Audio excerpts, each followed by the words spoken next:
During the French Indian Wars, two sisters are captured by the Delaware Indians. Is it worth watching? Find out when I look at Alone Yet Not Alone on this week's Indy Christian Review.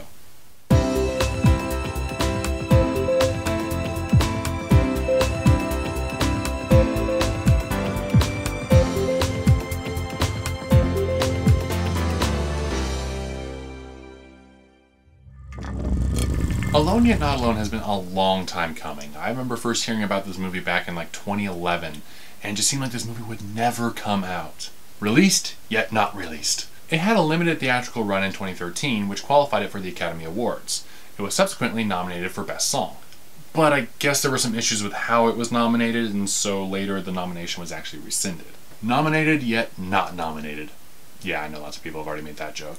Well, it finally came out on DVD July of 2015, and I have finally seen it. So, was it worth all the anticipation? Let's find out. The movie opens on the Leininger family in 1755, freshly arrived in the New World from Germany. Meanwhile, there's trouble brewing as a British general meets with a group of Indian chiefs who want to help him fight the French.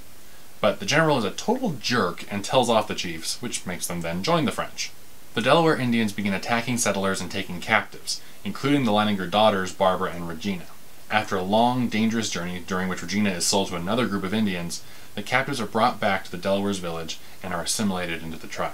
You shall be like us. Years go by and Barbara, now an adult, is faced with a chance to escape. Will she take it? And if so, will she make it back to what's left of her family? Now, that may sound like I gave a lot away, but I haven't said anything that wasn't shown in the trailer, so just saying. On the whole, I would say that this is a pretty decent movie.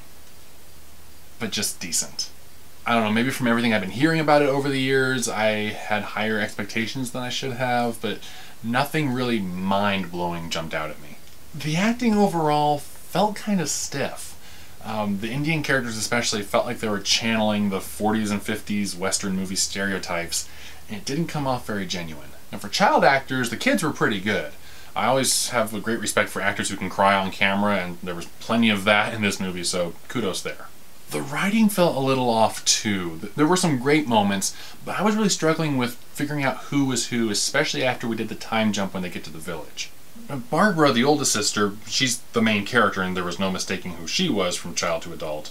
And I could keep track of Jen Gotson's character, but that's mostly because I recognized her from other stuff. There's another girl who we're introduced to during the captivity that I realized upon a second viewing that she had been introduced earlier, but it was so fleeting that I completely missed it.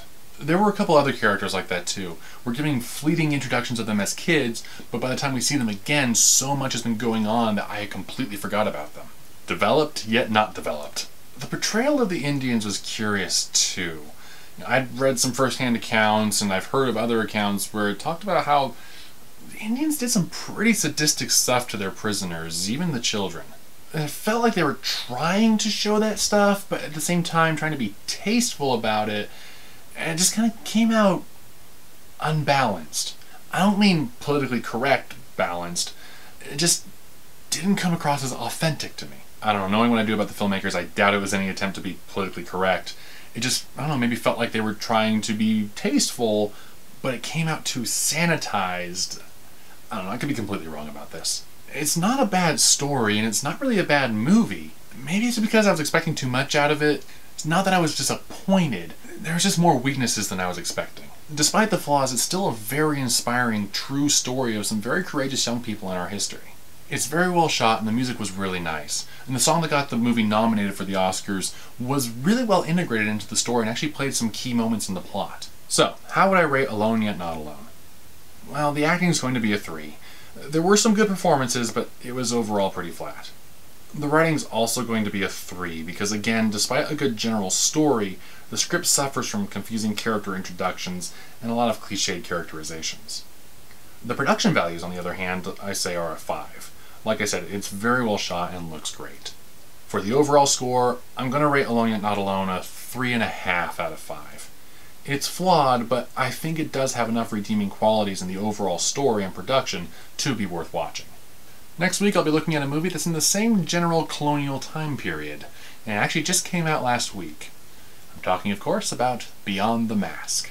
But in the meantime, since we're going to be spending a couple weeks in this era, what has been a movie or book that's been the most insightful for you in the whole colonial pre-revolution era? Could be the history, could be the politics, could be about the people of the time, whatever. If you're watching this anywhere besides IndyChristianReview.com, head over there and leave a comment and let me know what you think. For me, I think it probably would be The Light and the Glory by Peter Marshall. Well, I've rambled enough for 1 week. Thank you for watching, may God bless you, and may God bless independent Christian films.